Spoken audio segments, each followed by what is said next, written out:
Good morning, everybody. We are getting ready for the 3D laser scanning webinar that Mark O'Connell is going to put on for us. Just another minute or so to let some more people join, and then we'll get started. So thanks for your patience, and we'll get going here in just a second.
All right, I think we're ready to get going here. So thanks again for joining us, and I'll turn it over to Mark.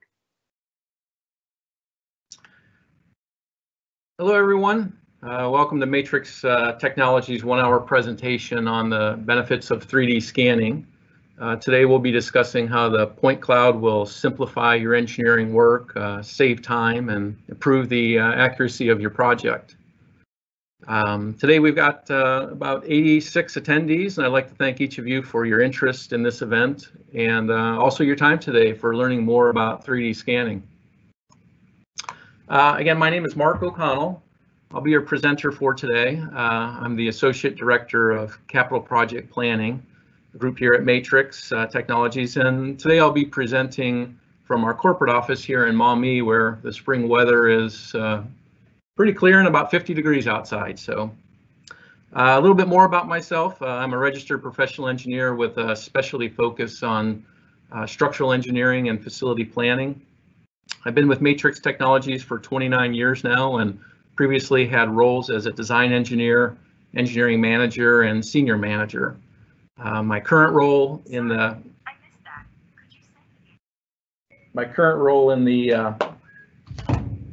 sorry, my phone went off. In our capital project planning group is to work with our customers early on in the planning phases of their projects. So many times this involves developing concepts and options where we use 3D scanning to better convey these ideas to our customers and our contractor partners. Our team has been working with 3D laser scanning for almost a decade now, so we thought it'd be appropriate to spend about an hour talking about the basics of laser scanning and how we use the point cloud and 3D design coordination techniques. So 3D design coordination is a BIM, or Building Information Modeling term, that describes the process of visualizing designs throughout the design process. So BIM allows a team to coordinate the design through a 3D model, thus increasing the ability to communicate ideas through that visualization. The goal for 3D coordination is to increase productivity, reduce or eliminate field conflicts, and shorten construction schedules. So before I get to the presentation, I had a few housekeeping items to go through. First of all, please feel free to reach out to me with additional questions at the conclusion of the webinar. I like to share our experiences with 3D coordination and how we continue to use the 3D scanning and the point cloud to improve our processes, which benefit your projects. Secondly, please feel free to ask questions through the Microsoft Teams dialog box. We'll try to answer these questions at the end of the webinar. And then lastly, the presentation will offer one PDH, or a professional development hour, for those of you who are registered professional engineers. If you chose to receive the PDH certificate upon the sign up of the seminar, you should receive it by email next week, so please be on the lookout for that. So I hope you enjoy the presentation, and let's get started. So Learning objectives for today include scanner operation and the benefits to using a 3D scanner, as well as the cost associated with scanning projects. The deliverables associated with 3D laser scanning, including picture images and the point cloud. What the registration and modeling process, the modeling process workflows look like. Several examples of integrating the point cloud into the new work. And then I'll wrap up with an example of a recent effort for developing a turnkey GMP cost to a manufacturer. When we're done, we'll try to leave about 10 minutes for questions and answers. So I'm showing a picture of our 3D laser scanner and our scanning technician, or one of our scanning technicians. The scanner rotates both vertically and horizontally to capture data points associated with every object that it sees. So the scanner, or the optic in the scanner, is at the center of the scanner itself, and it'll rotate 360 degrees vertically and 360 degrees horizontally to maximize the number of data points that it'll collect. So, for example, if I were, scanning my office, I'd set up the scanner behind my desk and initiate the first scan. After about 8 minutes, the scan will be completed. And then, since the scanner cannot see through objects that are on my desk, it'll be necessary to pick that scanner up and move it to the back side of my desk. Once repositioned, we'll restart the scanner and let it go through its 8-minute sequence.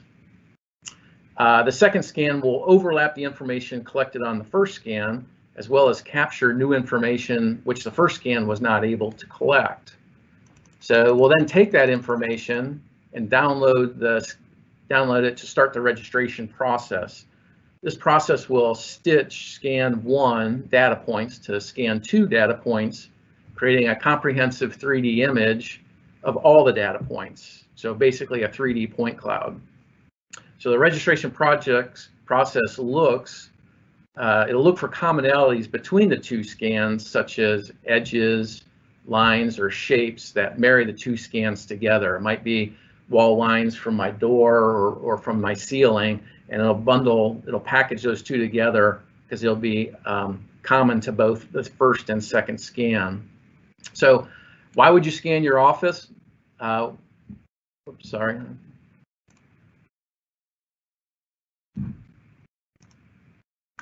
about that. So go ahead, previous slide here. All right, so why would you scan your office? Well, you probably wouldn't. However, think of it as if you were scanning and you're scanning your process line that needs to be upgraded, or maybe your building that needs to be renovated, or whatever project you may have. Think of the value of knowing exactly where all your equipment is spatially located, or where your structural steel and utilities are routed, or just to confirm that you have enough space to accommodate your new building or your plant process modification. This is where the value of the 3D scanner or 3D scanning and the creation of that point cloud creates value in collecting that data rapidly and at low cost.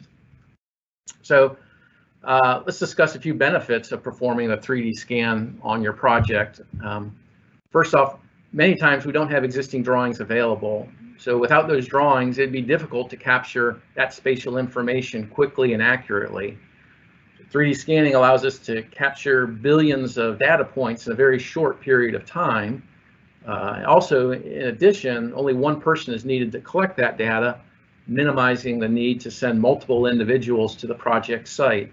So the days of sending a team to the field with a clipboard and a pencil and tape measure are long behind us.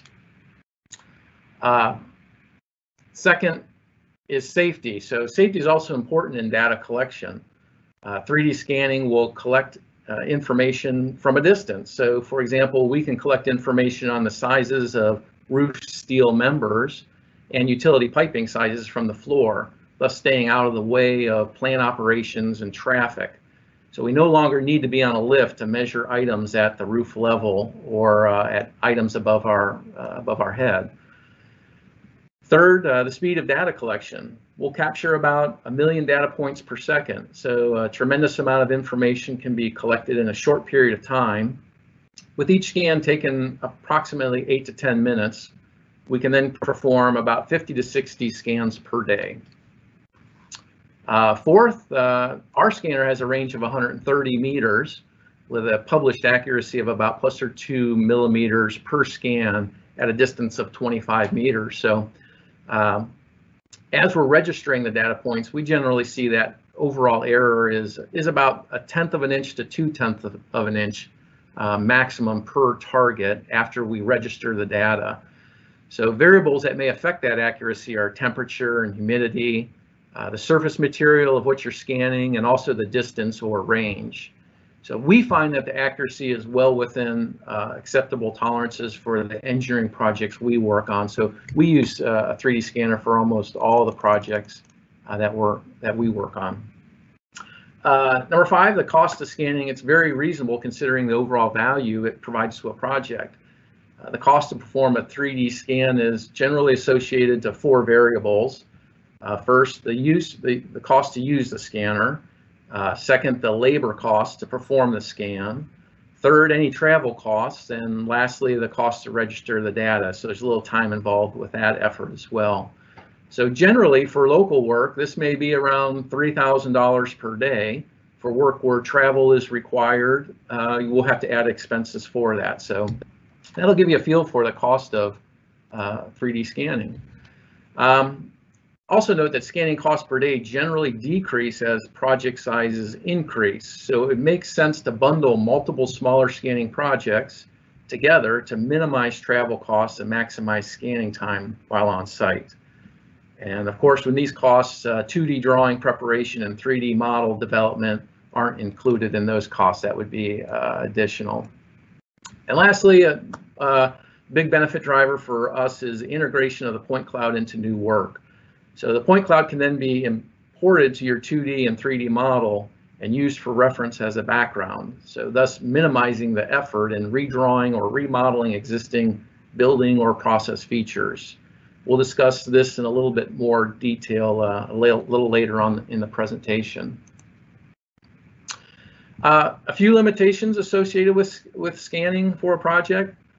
Fog, rain, steam clouds, and falling snow, they'll interfere with the laser operation and impede a bit of its performance. So what you'd end up with is a bit of interference in the point cloud. So we'll try to scan on days that are a little bit clearer if we can. We certainly do scan on poor days of weather, but if it's raining substantially or snowing, we try to be careful of scanning on those days, just because of the point cloud isn't as good as we'd like it to be because of the reflection from the raindrops or the snow particles. Extremely low and extremely high temperatures may slow the scanning operation down.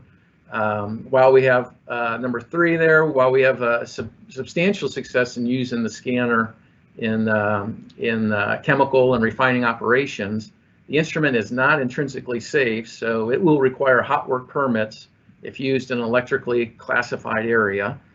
And lastly, the point cloud files, they're very large, so they may range from 30 gigabyte to 80 gigabyte, depending on the number of scans on that file. So many times we'll transfer this data via an external hard drive. Okay, so the registration process starts with the point cloud data file, which is made up of multiple scans and the same number of composite photos. So you really two different products or 2 different items that scanner will capture. We'll run this through our Faro Scene software, where it then stitches all the scans together and colorizes the scan points, and then meshes those images together. Once the registration process is complete, we'll export that data to Recap.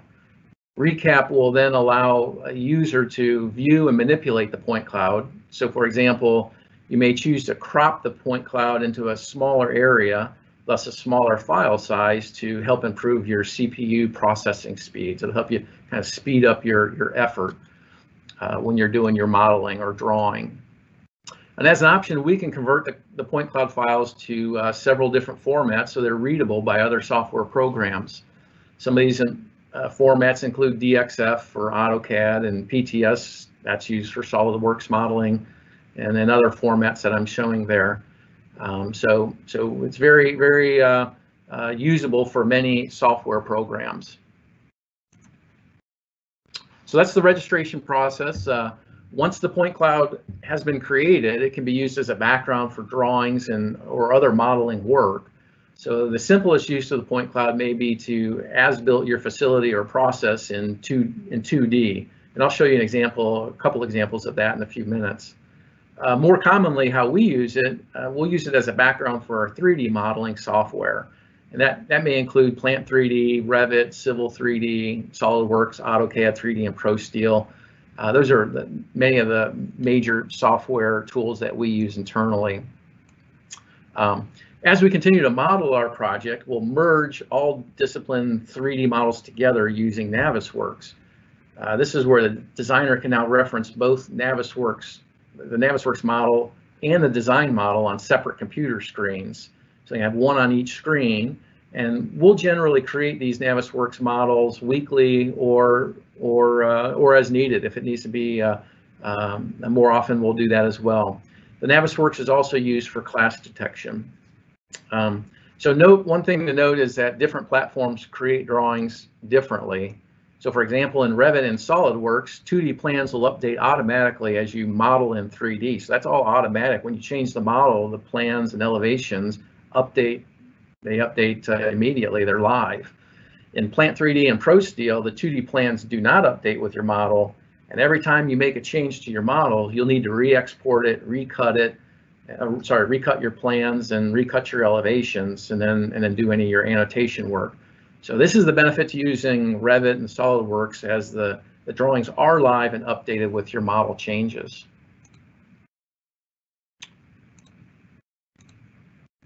So I'd like to show you a quick example. Move this here.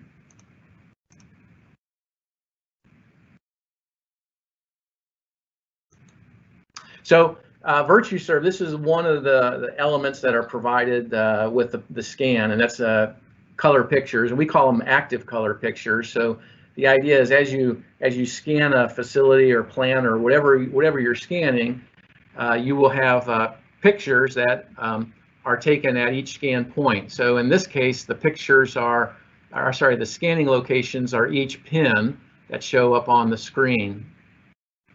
So how this works is the active pictures you can rotate from the scan position, you can zoom in, you can zoom out, and you can even take some dimensions with this software. By the way, this is a free software, so everyone can have this on their computer. So this would come with the scanning point cloud. So it's very helpful to help coordinate teams if you're trying to point out something on the site. It's easy to do because you can jump around. You can get to basically the position where every scan was taken, and then you can see actual pictures.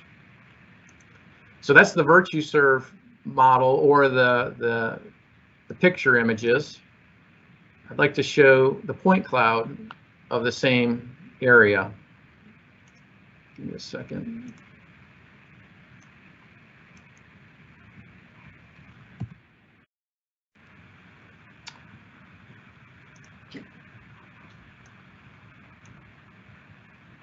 So I'm gonna grab it right there.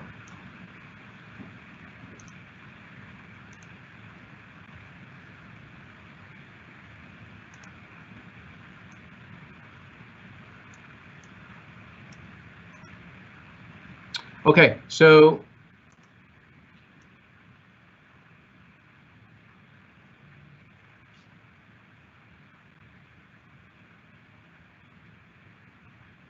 I'm going to zoom in to the same area, and this is now the Mark, it appears you're not sharing your screen at the moment. all right, one second.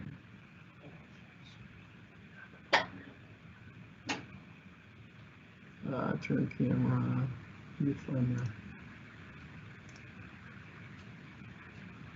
All right, Dave alerted me that I wasn't sharing my screen. I apologize for that. So I think we can see it now.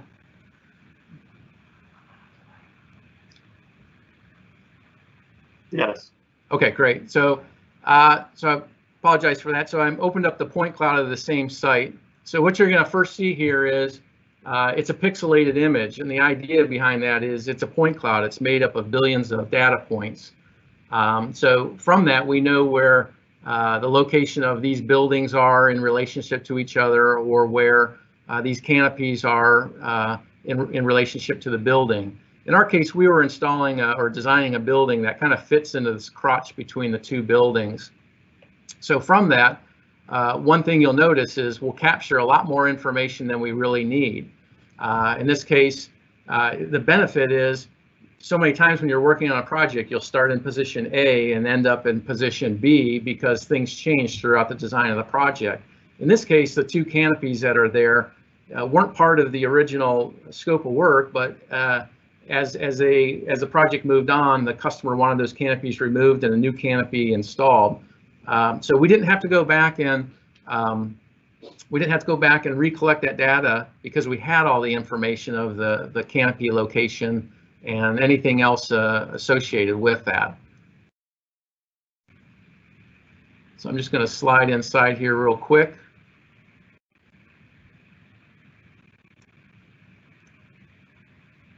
Now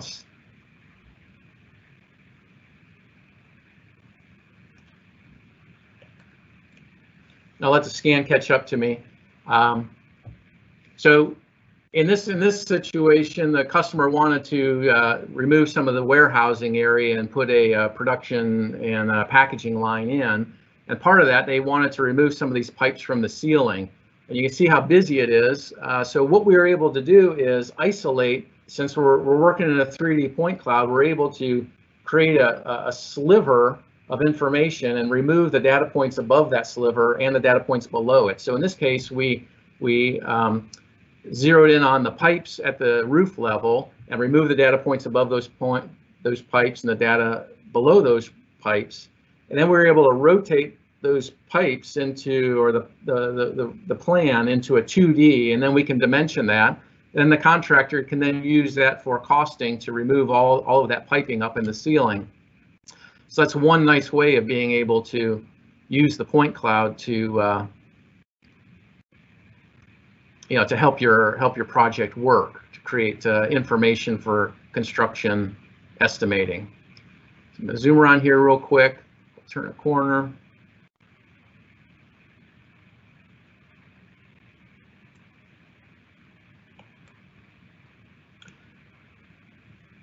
So the one nice thing about using the point cloud is after about 2 minutes of going through the point cloud, you see a lot of that. You're very comfortable with the project site. You see a lot of information that is now usable. Your team and our team can kind of use this information to better understand the site and the surroundings. So in this case, I now know the location of the walls to the columns and the columns to the traffic aisles. And I also know the utilities up above. And then from that, I also know the structural steel locations, sizes and locations at the roof. Then above the roof, I also know what's above the roof. In this case, we scanned up there as well and tied the two together. So if you're planning on installing an HVAC unit and making a penetration in the roof, you now know where your interferences are, and you really don't have an excuse if you're going to hit a utility pipe because you know where all of those pipes exist. So that's the point cloud. And let me see if I can go back. Give me 1 second here.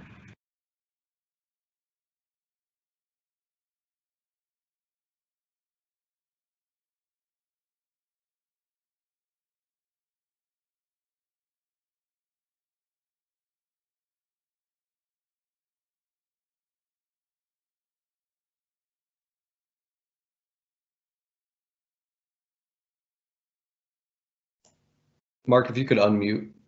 Yep.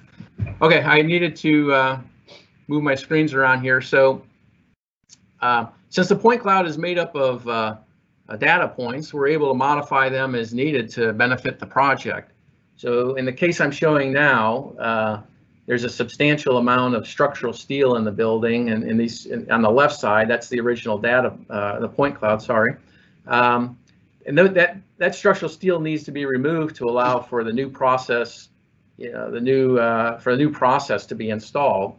So on the right side, we were able to move a lot of that structural steel from the point cloud and open up the building, and then use the new point cloud as a backdrop for our new work. Okay, now I've got a couple examples of creating 2D plans, and this first one here is an example of a customer that had a 265,000 square foot building that was going to be used for a new process. The equipment manufacturer was located in Germany and needed to know as-built dimensions of the building so that the equipment can clear the existing building columns. So Matrix was able to scan the building in 2 days, and then after registering that data, we're able to cut a slice through the building about 1 foot above the floor, and that's the top left image, about 1 foot above the floor, and then we remove the data points above and below that slice. From that, we then were able to create 2D as-built of the walls and the column locations, and then the vendor was able to use that to put their equipment onto that plan. Then fast forward about 3 to 4 weeks, the vendor had a concern with the equipment interfering with some of the existing utility piping that was up at the ceiling. Since we already had the point cloud, we were able to cut 3D sections along the column lines and then dimension the height of each utility line that they may encounter with their new process equipment. And that's that image in the bottom left. Okay, and this was about 2 days worth of scanning. Our second example on creating 2D plans, this is an example of how the point cloud, or using the point cloud to develop the as-built of your facility. In this case, we sliced the point cloud about 3 to 4 foot elevation, and then remove the data points above and below that elevation. So then what remains is the walls, the columns, the equipment, and the conveyors, and a lot of extraneous information, including pallets and mobile carts and other items that you really don't need to see in your final as-built. Once that extraneous information is removed, then you'll end up with a point cloud that shows the walls and the equipment. So it kind of clears it up a little bit. Then we'll model over the existing walls and columns and then trace over the point cloud for the equipment. And then from here, we'll start to annotate room names and other basic information. And then we'll finish with dimensioning and final annotating and removing any remaining data points, leaving only the line work. So you can use this drawing to further capture any as-built information you'd like. For example, you may annotate further information, identifying power panel locations, utility locations, building egress, forklift aisles, aisleways, fire extinguisher locations, or whatever really suits your needs. We're also able to kind of use the 3D scan to create surfaces. So in this case, had a customer that had an older looking building and wanted to update the facade of the building. So rather than measure everything by hand, we were able to scan everything in the top view there, and then apply textures and surfaces to that building to give you a feel. The left canopy in the top left is the main entrance, which is in the bottom. It's in the center. So we're able to kind of highlight that main entrance. So you can do a lot of things with the point cloud and other software programs to really help to better understand what something would look like. You can use it for reverse engineering. So in this case, this is an automotive manufacturer that's installing new, heavier robots to pick up auto bodies up on the platform, which is about 15 feet up in the air. They were going to have someone hand measure all the structural steel. Let me back up. They asked us to perform to as-built the platform, and then also provide a PE stamp to make sure that platform can support these new robots. So in order to do that, we needed drawings, and they didn't have those. So we were able to do a 3D scan of the facility rather than hand measuring all of the individual pieces of top. So from the scan, you end up to do the same thing that I've talked about before. You take a sliver and rotate that down into 2D. So that top middle plan is a structural steel plan of that platform. And now we have, from the scan, we have all of the steel information because we have depths and flange widths and flange thicknesses, so we know the size of the steel that was used. From there, we can then import it into our structural design program, which shows in the bottom left, add our loads, and then rerun the model to see if we've got any severe deflections or overstresses. So that's how we might use 3D scanning for reverse engineering. Many times we'll use the point cloud to isolate equipment that needs to be relocated from one position to another, or equipment that may require relocation from one plant to another. So in this case, we're able to isolate the equipment in the point cloud and rotate it and move it as needed. And then from the point cloud, we're also able to, we know the location and size of the utility inputs and outputs, so we can use this information to pipe up utilities such as steam, water, and gas directly to the equipment just by using the point cloud image. So a few project examples. This is a production facility for a cement manufacturer, and they wanted to try to understand how they can convey new material up an existing incline conveyor, get it into their process, and feed 2 new conveyors. So they didn't quite sure how it would work or what it would look like. So we said, let us come out and take some scans and put together some concept images. And from there, we'll be able to put together a construction pricing on what that would cost to install. So in this case, we're able to, you can see the incline conveyor on the left there, the red and the blue diverter and the conveyor drop off of that conveyor and go through a man door here, an access door. And then from that point cloud, we're able to, again, create those slivers to generate a structural steel plan of all the existing structural steel and other mechanical equipment around us. So from that, we're easily able to lay out the conveyors, the mainline conveyor and the 2 feed conveyors after it drops into a diverter and get it over into 2 existing conveyors. So here's an example of how we blend the existing 3D scan into new work to show a concept that is either, in this case, it's very workable and very doable, but basically trying to identify what the risks are, how are there any problems with installing a process like this, and knowing that early on is very important. And you can do this very cost effective and very quickly. So an example here is a production plant that had a problem with their building. It was getting a bit dilapidated, and they wanted to see what it would look like to build a building on top of that existing building and then demolish everything underneath. So in this case, we scanned the exterior and the interior and then provided 4 options of different building solutions. And in this case, it's one of the 4 options, but you can kind of see the level of detail that is captured with the 3D scanner, and none of that was really required to measure by hand. So it's very quick and very accurate. And from that, we're able to do a lot of different building options. In this case, they wanted a below ground truck dock and some other features done within that plant. So again, we're blending the new and the existing to produce concepts that are produce them very quickly and very cost efficiently.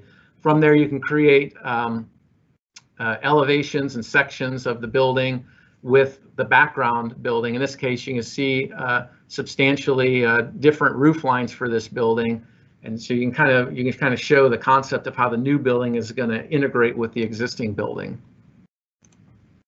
Okay, so I'd like to finish with sort of a real life example. This is a recent project for us, opportunity for us, and we know that every project starts with an idea. And in this case, the owner came to us to prepare a turnkey construction proposal to build a 130 by 60 foot building addition used to store production materials. And it also was supposed to support future cooling towers on the roof. And in this case, in the RFP, the building is shown here in blue, and there were a few additional building requirements that I'm mentioning at the top, the docks and the epoxy floor and things like that. But you can see that the information given to us was really not enough to prepare an accurate GMP bid, but it was good enough to, as a good enough basis to develop some concept plans for material takeoffs that are needed for that accurate pricing. So all we really needed was a concept idea from the customer for us to kind of move into the next stage, which kind of looks like this. So what we did is we set up an internal meeting with the customer to discuss the project requirements. And then on the same day, we performed a 3D scan to collect that existing building data. And these are 2 images of that 3D scan. Scan took about 5 hours to complete and included the exterior site and the interior along the wall where the building would tie into that existing wall. This 3D scan allowed us to capture that information as a backdrop for our new work. So with this, we can create site plans and other building plans to issue to contractors for construction pricing. That's all part of the proposal process. So the new building did have some constraints. You can see on the right here, there's a shroud duct here. Knowing that elevation, we needed to know because our building had to be below that. We also had to clear this generator here on the left, and then we had to install a couple of truck docks adjacent to that. And then also we had some existing dumpsters that now that as the building moves away from the existing building, there becomes it gets a little tricky on getting trucks to deliver and pick up and drop off those dumpsters. So we had to find a quick solution for that. So I'm going to open up this Navisworks model here. And give me 1 second.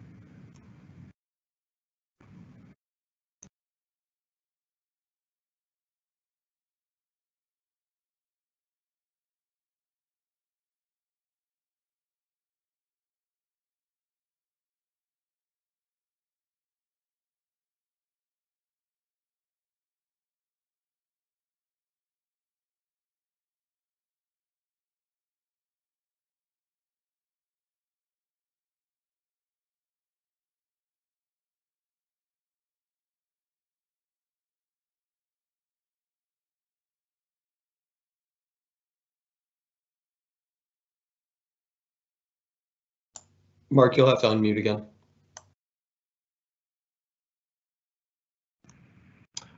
So sorry about that. I had to get this updated here.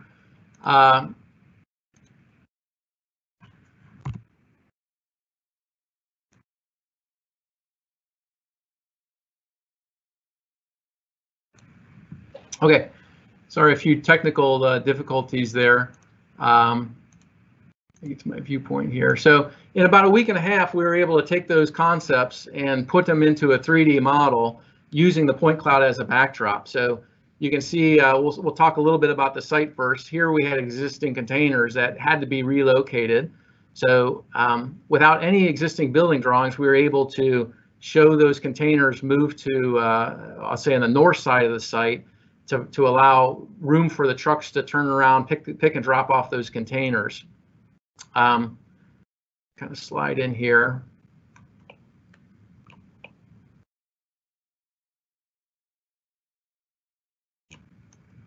So we're also able to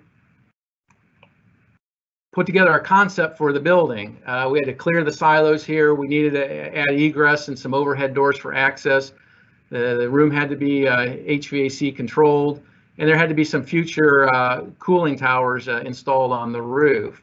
At a later date, they did want to install access to the roof. So now all of a sudden we've taken, in a matter of a week and a half, 2 weeks time, we've taken a quick concept that was from the customer with a couple of hand sketches and a quick idea, and kind of pull them into something that we can actually bid to. In this case, I talked a little bit about capturing data with more data than you really need. In this case, we thought the door was going to be lower than it really is, and actually had to be higher after we got into the modeling. So it's lucky that we were able to capture that data with the 3D scanner so that we can kind of show the correct elevation to install that door. So we're also able to, show the layout of the room, however the customer wants that. In this case, he's storing a lot of bin materials. We're showing his 2 truck docks, and we're also showing the proximity of the truck docks to the generator. So again, the idea here is we're trying to take out risk for the customer. Okay. And the customer needs to feel comfortable that we've accounted for the bulk of the costs in our estimates. So you have a much better idea of what the cost will be to install this work. Get away from that.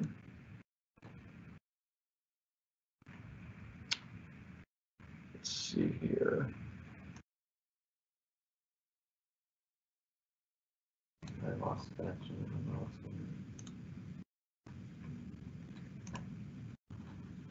Okay, give me 1 minute here.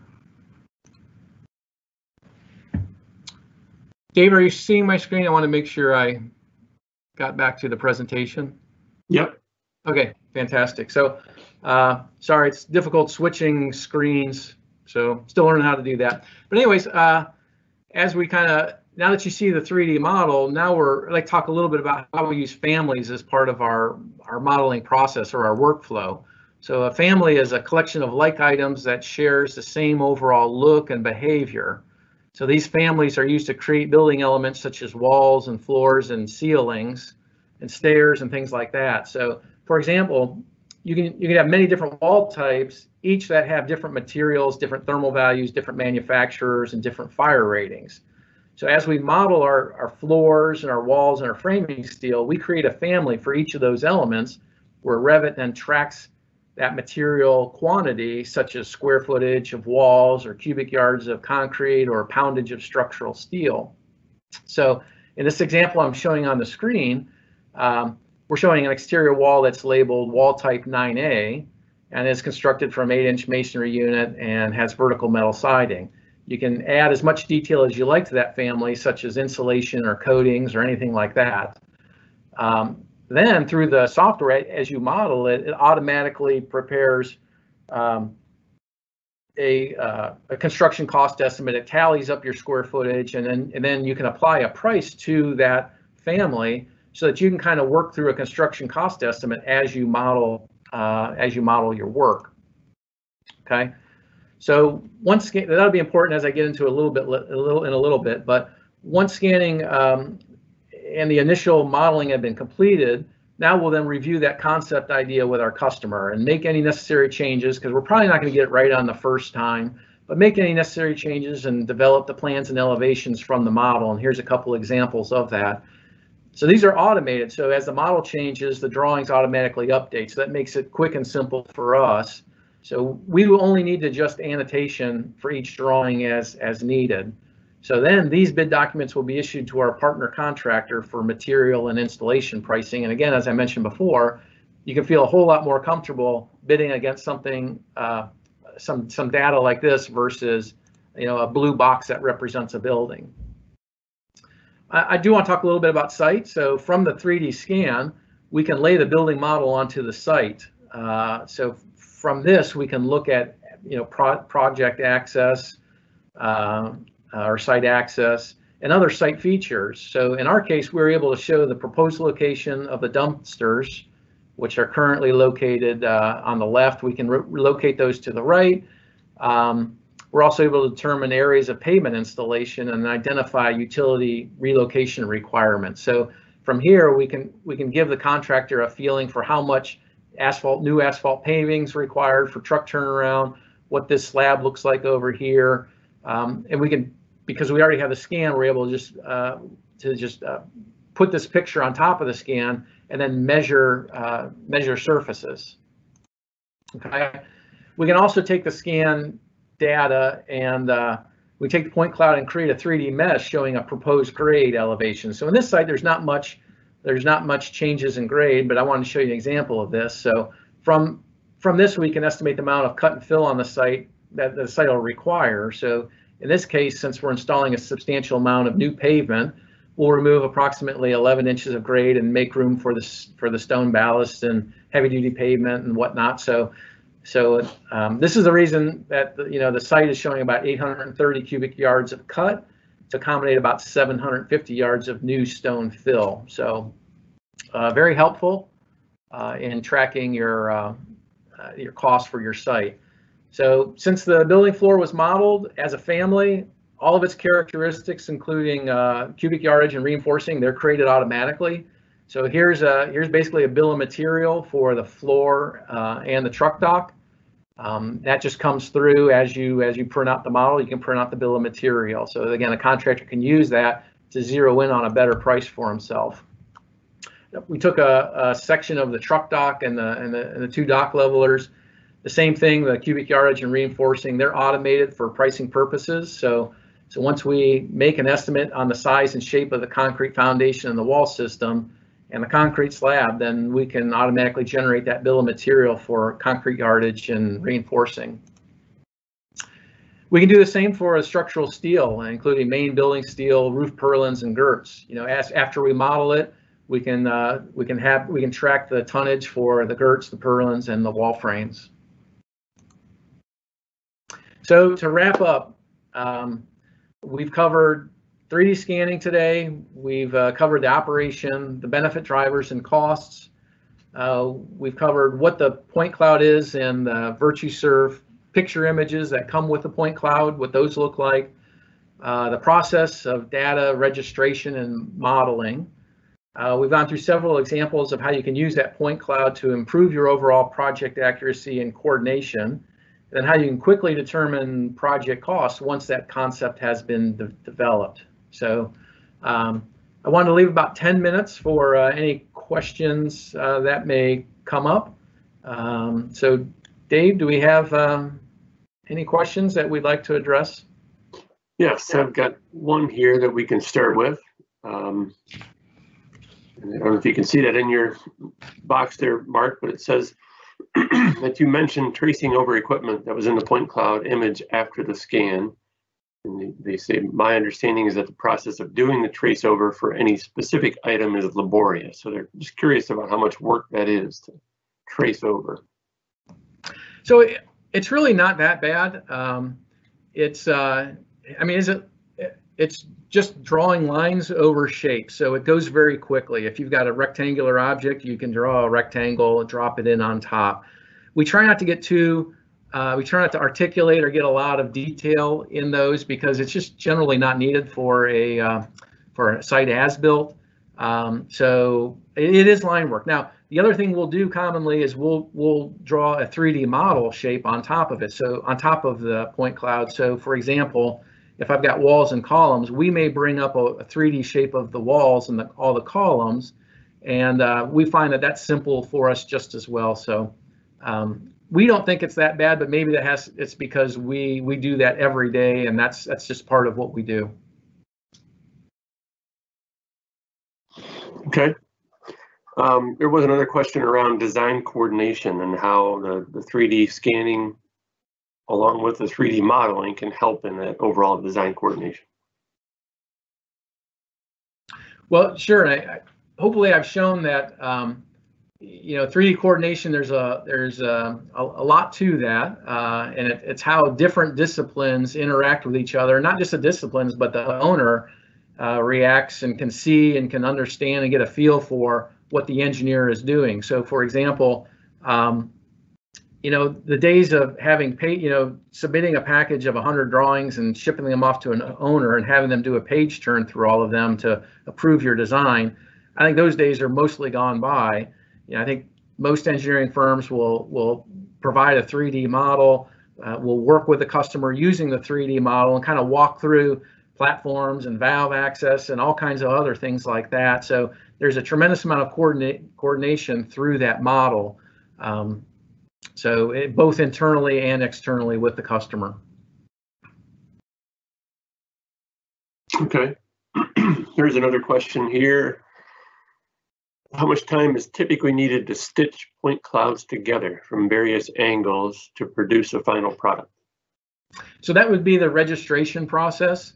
So the registration process depends on how many scans that we're trying to stitch together. so many times if we're scanning, let's say we've got 50 to 60 scans done in a long day, that may take 8 hours of registration time to bundle that all together. That's a whole separate process running through a separate software. So yeah, basically a day's worth of effort. As the number of scans goes up, that effort becomes larger. But yeah, generally about 8 hours for a full day's worth of scanning. If you've got 4 or 5 days worth of scanning, maybe that's 20 hours. Okay. So maybe something related to that is, can 3D scans be tied to the plant coordinate system? Well, yes, for sure. Now we find that many times there are no plant coordinate systems on a plant.